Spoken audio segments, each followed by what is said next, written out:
Hi. I'm Tyrus Cooper. 360. Look, I know you're upset, and rightfully so. You just saw the Durham report, which proved that there was no evidence to support any investigation with Russian collusion and Trump. The feeling, it's like being neutered. And speaking of being neutered, Greg is off tonight because he's taking his dog to get snipped. Sorry, Gus. But better you than me. But yeah, the Durham report. And you're asking, how did this happen? And I wouldn't blame you if you never watched CNN or MSNBC again. And judging by the ratings, you're not. Because you're pissed. We've been bamboozled. We've been had. Hoodwinked. Or as the kids would say today, we got catfished, America. It's like they sent you a picture of Scarlett Johansson, and when you went to meet for dinner, it was Anna Navarro. It was years of wasting taxpayers millions of dollars investigating something that was all, I don't know how they say it. And how did this all start? Because when we saw Trump speaking, we saw a guy speaking for the common man, challenging the establishment. He was brash, in your face. He told it like it is. And we liked it. But this is what the liberals saw.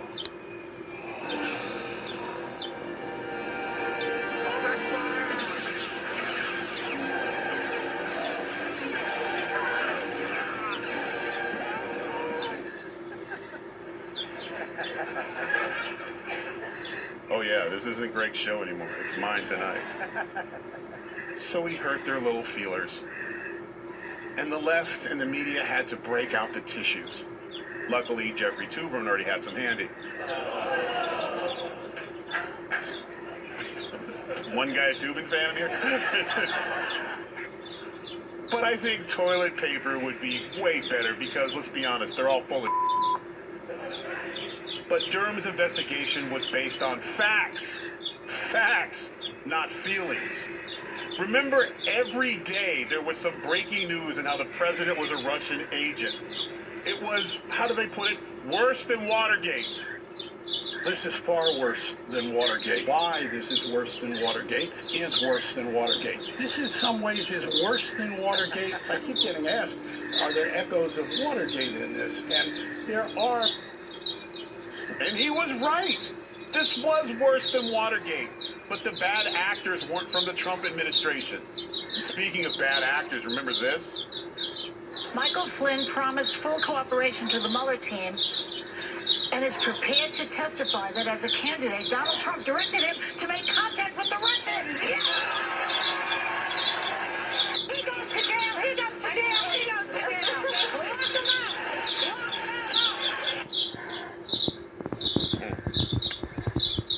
But even when their story started to fall apart, they kept it going. Like any good catfish. They pretended their camera phone was broken, and that's why they couldn't FaceTime you, America. Heck, even Manti Te'o can tell you this was a catfish.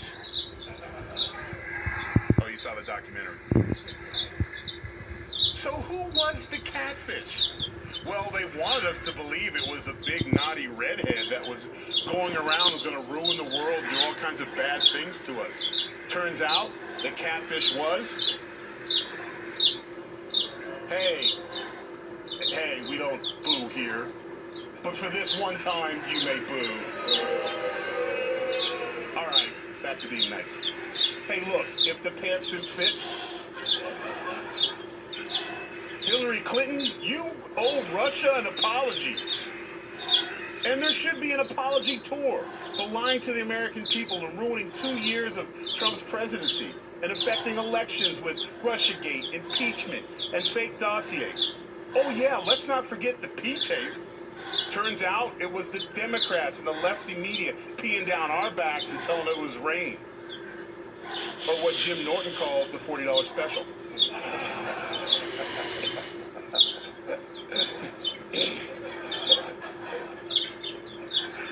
But don't expect a retraction or an apology. Hell, they're already doubling down. This is a predictable, sad ending to an investigation that never should have taken place. Durham is a kind of pathetic character. He basically, to me, copied and pasted or plagiarized from the OIG report. Durham's whole thing is predicated on, it's like a rabbit hole conspiracy. There is nothing new here. We knew from the very beginning this was never a legitimate investigation.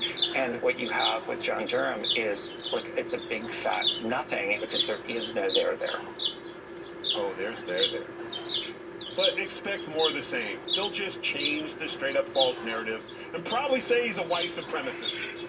Welcome to the club. So why all this happened? Easy. Because he kicked in the door to their safe spaces. And just like Rick James on Charlie Murphy's couch, he put his muddy shoes all over and said, "Your couch and your feelings." And then to make matters worse, he then walked into the bathroom, took a dump in the toilet, and at the dinner party then hollered out, "No one go in there." He dropped the Steve Ducey.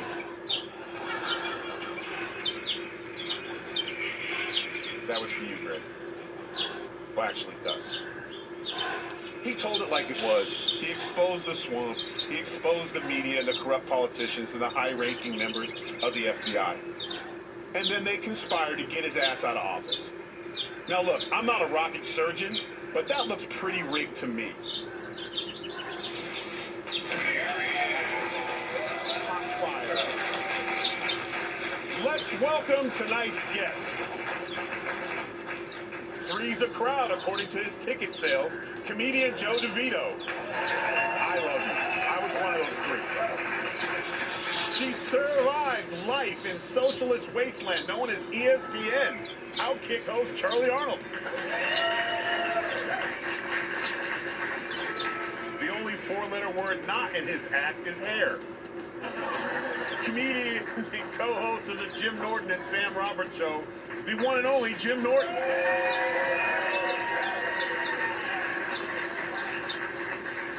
She goes by Kat, and you should go buy her new book.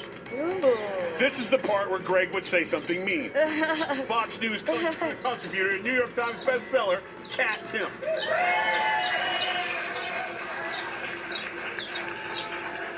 Charlie, welcome to the show. Thank you. We started this hot fire tonight. Do you think that Trump is vindicated, or is there a lot more that they need to do than this? No, he's absolutely exonerated. Even our good friend on the left, Jake Tapper, was forced to admit it, which we all love to hear, right? It's always nice to have people admit that they've been wrong for, 8 years?